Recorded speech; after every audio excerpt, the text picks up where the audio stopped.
Exercise 9.1 का 6th number का question है। ए 1.5 metre tall boy is standing at some distance from a 30 meter tall building.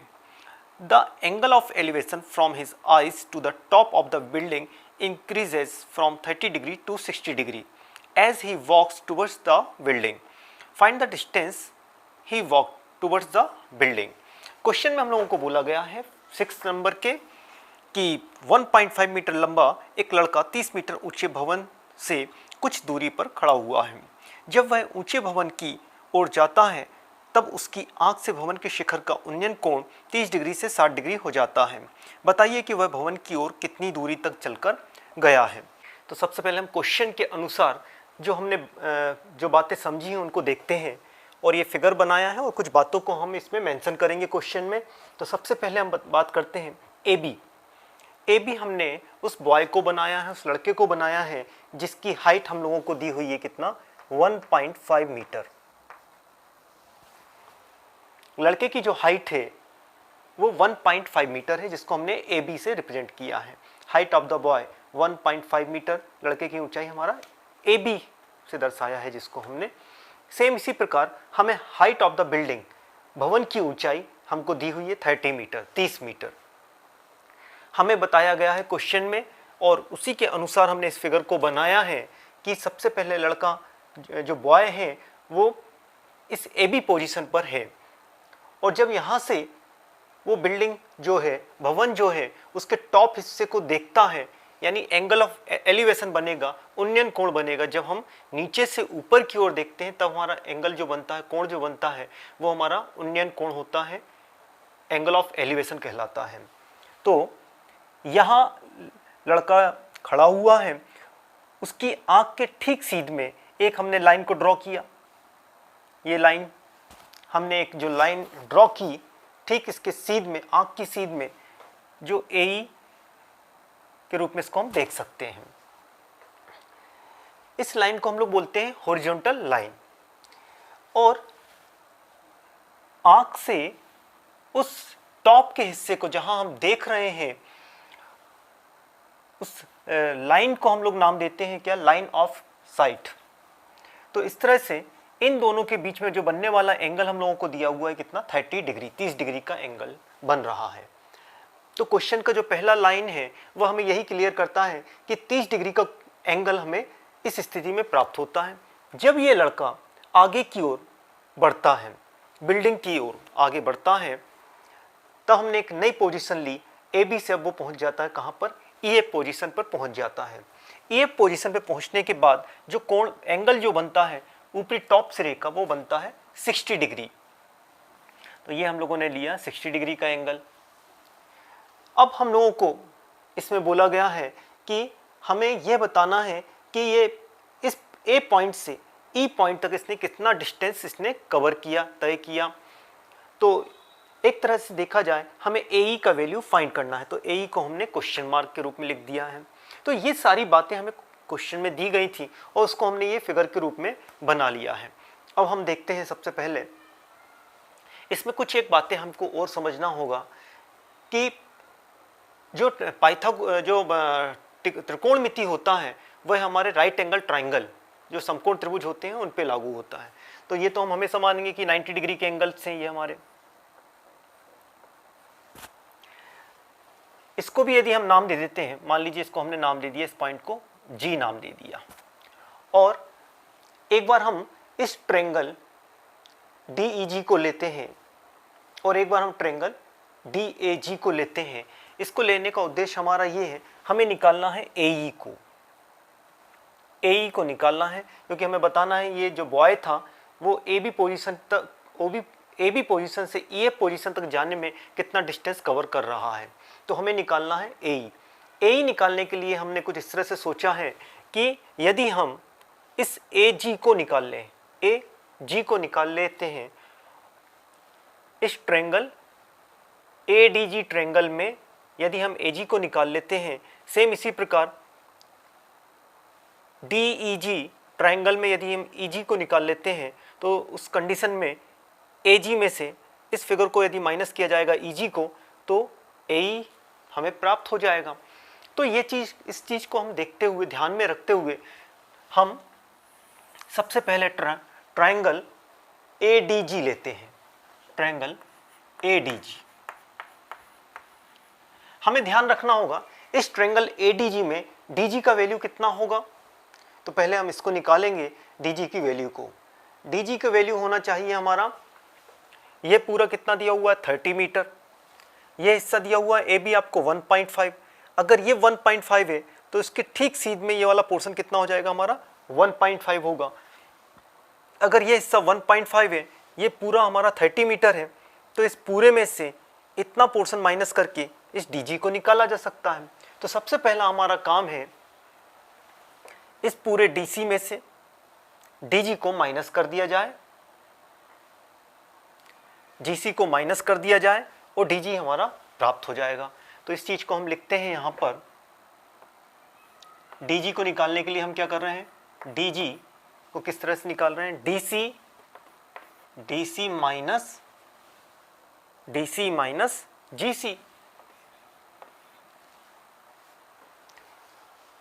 इस पूरे में से इतने हिस्से को माइनस करेंगे तो DG हमारा निकल आएगा। तो सेम इसी प्रकार से हम लोग DG को निकालेंगे। तो DC कितना दिया हुआ है 30 मीटर, GC कितना दिया हुआ है, ठीक इसके इक्वल होगा, ये 1.5 होगा। तो इसको लिख देते हैं हम कितना 1.5। तो DG का वैल्यू क्या आ जाएगा, DG का वैल्यू आ जाएगा हमारा 28.5 मीटर। तो ये आपने निकाल लिया क्या, DG निकाल लिया, मतलब ये हिस्सा, इसको हम यहाँ मार्क कर देते हैं 28.5। अब आप देखिएगा, जब आप इस पूरे ट्रायंगल की बात करते हो, ट्रायंगल ADG, इस पूरे ट्रायंगल की बात करते हो, तो एक्यूट एंगल कोण आपको पता है, DG भी आपको पता है। तो हम कौन से फार्मूले का यूज करें जिसमें आपको मालूम है एक्यूट एंगल आपको दिया हुआ है, परपेंडिकुलर आपको मालूम है, बेस आपको निकालना है। तो tan के फार्मूले का यूज करते हैं हम लोग। तो tan 30 degree is equal to perpendicular upon base, तो परपेंडिकुलर क्या हो जाएगा 28.5 और बेस तो हमें निकालना है, बेस मतलब AG हमको निकालना है। tan 30 डिग्री का जो वैल्यू होता है हमारा 1/√3, 28.5 अपॉन AG को क्रॉस कर दिए तो क्या आ जाएगा हमारा AG 28.5√3। तो ये आपने AG का वैल्यू निकाल लिया।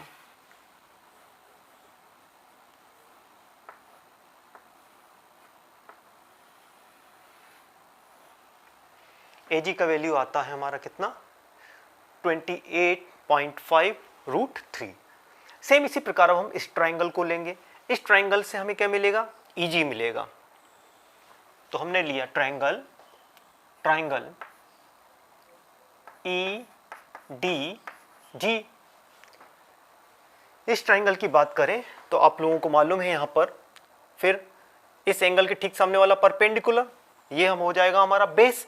तो किस फार्मूले का यूज करेंगे हम लोग, फिर वही tan का फार्मूला। तो tan का फार्मूला लगाएंगे, हमारा आएगा tan 60 degree is equal to perpendicular upon base. Perpendicular क्या है 28.5, बेस कितना दिया हुआ है हमें वो तो निकालना है, बेस कितना है EG। तो क्या वैल्यू आएगा tan 60 डिग्री का जो वैल्यू होता है वो होता है हमारा कितना √3। तो आ जाएगा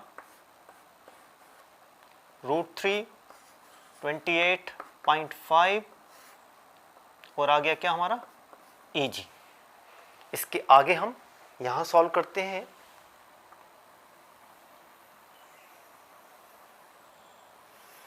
तो देखिएगा EG को क्रॉस कर दिया, √3 को वहां पहुंचा दिया, तो क्या आ जाएगा EG is equal to 28.5 upon root 3। ठीक है, इसको हम, ये आपने किसका वैल्यू निकाल दिया है, EG का वैल्यू निकल कर आ गया हमारा। EG का वैल्यू आया 28.5/√3। सेम इसी प्रकार आपका AG का वैल्यू कितना आया था, 28.5√3। अब हम लोग समझ सकते हैं AG पता है, EG पता है, AE निकाला जा सकता है।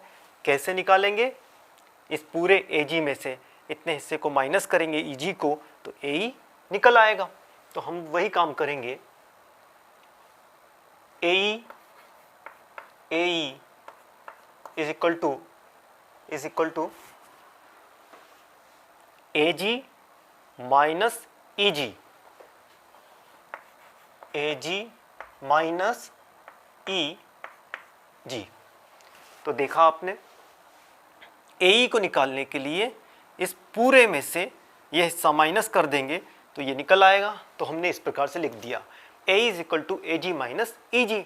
अब केवल वैल्यूज रखना है हमें। AG का वैल्यू क्या है हमारा, AG का वैल्यू है, हमको दिया हुआ है 28.5√3 माइनस EG का वैल्यू क्या दिया हुआ है, 28.5/√3। ठीक, हम चाहें तो इसमें से 28.5 को कॉमन ले सकते हैं और उसको सॉल्व कर सकते हैं। तो इस तरह से किया जा सकता है। तो क्या आएगा देखिएगा, एलसीएम वगैरह ले लेंगे हम। ठीक, तो 28.5√3 माइनस 1/√3, ये ब्रैकेट के अंदर थोड़ा सा एलसीएम लेके सॉल्व किया तो क्या आएगा एलसीएम, √3, इसके अपान में 1 मान लेंगे, 1 और √3 का एलसीएम लेंगे, √3, 1 से √3 को डिवाइड करेंगे तो √3 आएगा, √3 का ऊपर मल्टीप्लिकेशन होगा तो हमारा आएगा 3, है ना।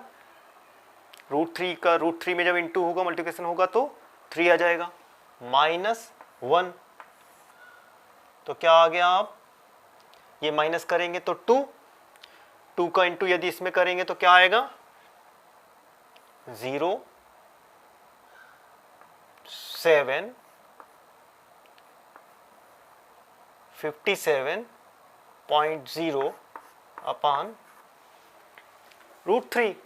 तो आपने देखा यहाँ आया 2 का यदि इंटू करते हैं तो क्या आ गया हमारा 57.0/√3। थोड़ा सा इसको और सॉल्व कर सकते हैं हम। ठीक, √3 का ऊपर नीचे इंटू कर देते हैं, ठीक है ना, इसको हम यहीं के यहीं सॉल्व कर देते हैं।